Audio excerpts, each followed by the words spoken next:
আসসালামু আলাইকুম, সবাইকে স্বাগত জানাচ্ছি আমার দেশ মর্নিং নিউজে। সঙ্গে আছি আমি মাহবুবুর রহমান ইমন। শুরুতেই সংবাদ শিরোনাম।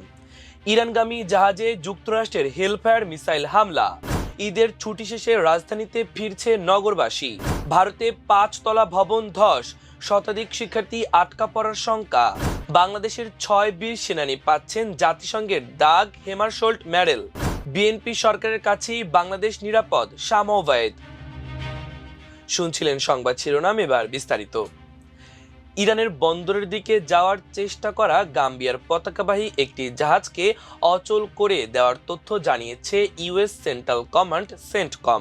সামাজিক যোগাযোগ মাধ্যম এক্সে দেওয়া এক পোস্টে সেন্টকম জানায়, মার্কিন বাহিনী দেখতে পায় যে এমভি লিয়ান স্টার নামের জাহাজটি ওমান উপসাগরে আন্তর্জাতিক জলসীমা অতিক্রম করে ইরানের একটি বন্দরের দিকে যাচ্ছে। তখন জাহাজটিকে 20 বারের বেশি সতর্ক করার পাশাপাশি জানানো হয় যে এটি মার্কিন অবরোধ লঙ্ঘন করছে। সেন্টকম উল্লেখ করে, লিয়ান স্টারের ক্রুরা নির্দেশনা মানতে ব্যর্থ হলে একটি মার্কিন বিমান থেকে জাহাজটির ইঞ্জিন রুমে হেলফায়ার মিসাইল নিক্ষেপ করে একে অচল করে দেওয়া হয়। জাহাজটি আর ইরানের দিকে অগ্রসর হচ্ছে না। মার্কিন বাহিনী অবরোধ সম্পূর্ণভাবে কার্যকর করতে 5টি বাণিজ্যিক জাহাজ অচল এবং 116টি জাহাজকে অন্যদিকে ঘুরিয়ে দিয়েছে বলে সেন্টকম জানিয়েছে। এদিকে ইরান সতর্ক করেছে যে হরমুজ প্রণালী দিয়ে চলাচলকারী জাহাজগুলোকে নিয়ম মেনে চলতে হবে, অন্যথায় পরিণতি ভোগ করতে হবে। ইরানের খাতামুল আম্বিয়া কেন্দ্রীয় সদর দপ্তর হরমুজ প্রণালীর ওপর তেহরানের নিয়ন্ত্রণ থাকার বিষয়টি পুনরায় জোর দিয়ে জানিয়েছে। সেই সঙ্গে এই কৌশলগত জলপথ দিয়ে চলাচলকারী বাণিজ্যিক ও সামরিক জাহাজকে নির্ধারিত নিয়ম মেনে চলতে সতর্ক করেছে। ঈদ উল আজহার দীর্ঘ ছুটি শেষে রাজধানী ঢাকায় ফিরতে শুরু করেছে নগরবাসী। তবে অন্যান্য বছরের তুলনায় এবার ফিরতি যাত্রায় চাপ তুলনামূলক কম। সড়ক, রেল ও নৌপথে যাত্রীরা অনেকটাই স্বস্তিতে রাজধানীতে ফিরছেন। একই সঙ্গে ঈদের সময় বাড়ি যেতে না পারা অনেক মানুষ এখন পরিবার পরিজন নিয়ে গ্রামের পথে রওনা হওয়ার রাজধানীর পরিবহন কেন্দ্রগুলোতে দেখা যাচ্ছে দুইমুখী যাত্রীর ব্যস্ততা। রোববার সকাল থেকেই রাজধানীমুখী যাত্রীদের আনাগোনা শুরু হয়। রাজধানীর প্রবেশপথ গাবতলী, সায়দাবাদ ও Mohakhali bus terminal, Kamalapur rail station এবং সদরঘাট লঞ্চ টার্মিনাল ঘুরে দেখা গেছে ফিরতি যাত্রা স্বাভাবিক রয়েছে, কোথাও উপচে পড়া ভিড় নেই। আবার পরিবহন সংকটেরও কোনো চিত্র দেখা যায়নি। বিশেষ করে দক্ষিণাঞ্চলের বিভিন্ন জেলা থেকে লঞ্চে করে ঢাকায় ফিরতে শুরু করেছেন যাত্রীরা। সদরঘাট লঞ্চ টার্মিনালে আসা যাত্রীদের সঙ্গে কথা বলে জানা গেছে, নদীপথে যাত্রা ছিল স্বস্তিদায়ক। লঞ্চগুলোতে যাত্রী ছিল, তবে অতিরিক্ত চাপ বা ভিড়ের কারণে কোনো ভোগান্তি পোহাতে হয়নি।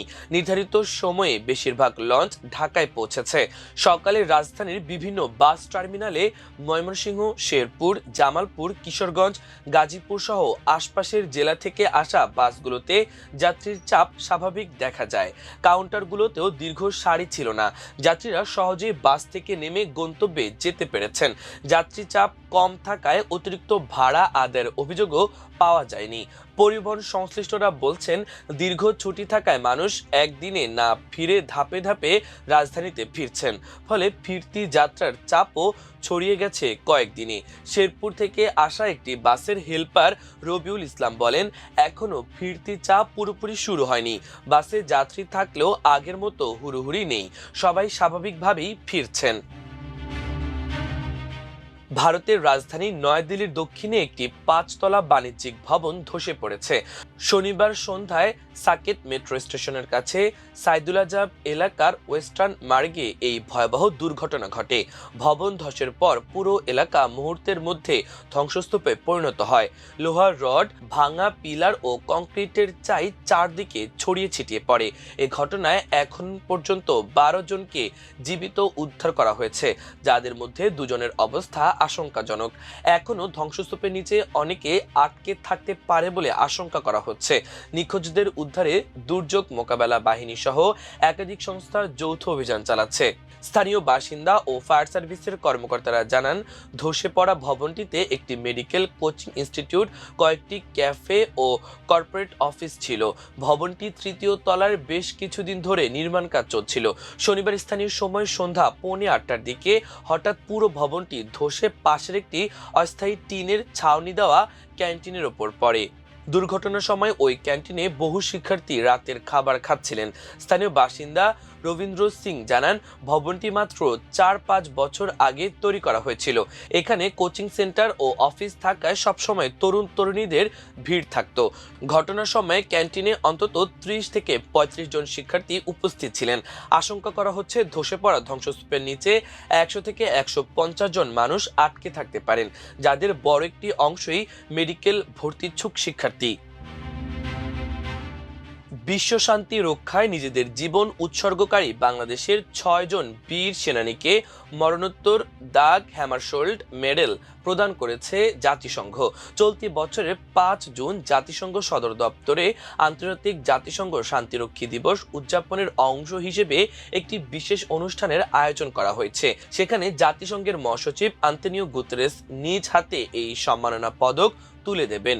এবছর বিশ্বজুড়ে আত্মত্যাগকারী মোট 68 জন সামরিক, পুলিশ ও বেসামরিক শান্তিরক্ষীকে মরণোত্তর এই আন্তর্জাতিক পদকে ভূষিত করা হচ্ছে।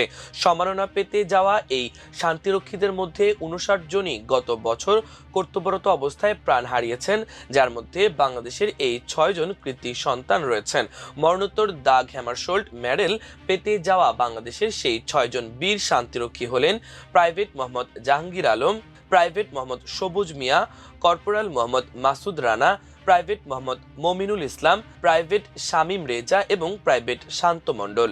এই বীর সেনানীরা আব্বেই অঞ্চলে জাতিসংঘের অন্তর্বর্তীকালীন নিরাপত্তা বাহিনীতে কর্মরত ছিলেন এবং 2025 সালের 13 ডিসেম্বর সেখানে একটি আকস্মিক ড্রোন হামলায় নিহত হন। পররাষ্ট্র প্রতিমন্ত্রী শামা ওবায়দ ইসলাম মন্তব্য করেছেন যে বাংলাদেশ একমাত্র বিএনপি সরকারের কাছেই নিরাপদ। তিনি বলেন, দেশের মানুষের স্বার্থ, নিরাপত্তা এবং রাষ্ট্রীয় সম্পদ সবকিছুই এই দলের কাছে সুরক্ষিত থাকে, যা অন্য কোনো দলের পক্ষে সম্ভব নয়। বিএনপি সরকারকে জনগণের সরকার হিসেবে উল্লেখ করেন তিনি। শনিবার বিকেলে শহীদ রাষ্ট্রপতি জিয়াউর রহমানের শাহাদাত বার্ষিকী উপলক্ষে ফরিদপুরের নগরকান্দা উপজেলার সদরের শহীদ মুক্তিযোদ্ধা আকরামুন্নেসা বালিকা উচ্চ বিদ্যালয় মাঠে একটি আলোচনা সভা ও দোয়া মাহফিলের আয়োজন করা হয়। উক্ত অনুষ্ঠানে প্রধান অতিথির বক্তব্যে তিনি এসব কথা বলেন। শামা ওবায়দ বলেন, জিয়া পরিবারের যারা শত্রু এবং 1971 সাল থেকে যারা বাংলাদেশে একটি সার্বভৌম ও শক্তিশালী সরকার গঠন হোক তা চায় না, তারা এখনো নানা ধরনের ষড়যন্ত্র চালিয়ে যাচ্ছে। যে কোনো মূল্যে এই ষড়যন্ত্র মোকাবেলা করার আহ্বান জানান তিনি। পররাষ্ট্র প্রতিমন্ত্রী উল্লেখ করেন, গত 17 বছর যারা জুলুম, নির্যাতন ও চাঁদাবাজি করেছে, জুলাই আন্দোলনের মধ্য দিয়ে সেই স্বৈরাচারের পতন ঘটেছে। তবে তাদের দোসররা এখনো বসে আছে এবং বর্তমান সরকার যাতে সফল হতে না পারে সেজন্য ষড়যন্ত্র চলমান রেখেছে। তিনি আরো বলেন, 71-এ যারা পরাজিত যোদ্ধা ছিলেন তারাও আজকাল নানাভাবে ফনা তোলার চেষ্টা করছেন, তবে তারা নিজেরা গণতন্ত্রে বিশ্বাস করেন। তিনি বলেন, শহীদ জিয়া সব বাধা অতিক্রম করে দেশের মানুষের কল্যাণে কাজ করেছিলেন এবং দেশকে তলাবিহীন ঝুড়ি থেকে তুলে এনে একটি স্বনির্ভর রাষ্ট্রে পরিণত করেছিলেন। তিনি এমন একটি দেশের স্বপ্ন দেখেছিলেন যেখানে কৃষক ও শ্রমিকরা 3 বেলা পেট ভরে খেতে পারবে এবং তার ছেলে বর্তমান প্রধানমন্ত্রী সেই লক্ষ্যেই কাজ করে যাচ্ছেন। প্রিয় দর্শক, আমাদের আজকের মর্নিং নিউজের আয়োজন এ পর্যন্তই। সবাই ভালো থাকুন, সুস্থ থাকুন, আমার দেশের সঙ্গেই থাকুন। আল্লাহ হাফেজ।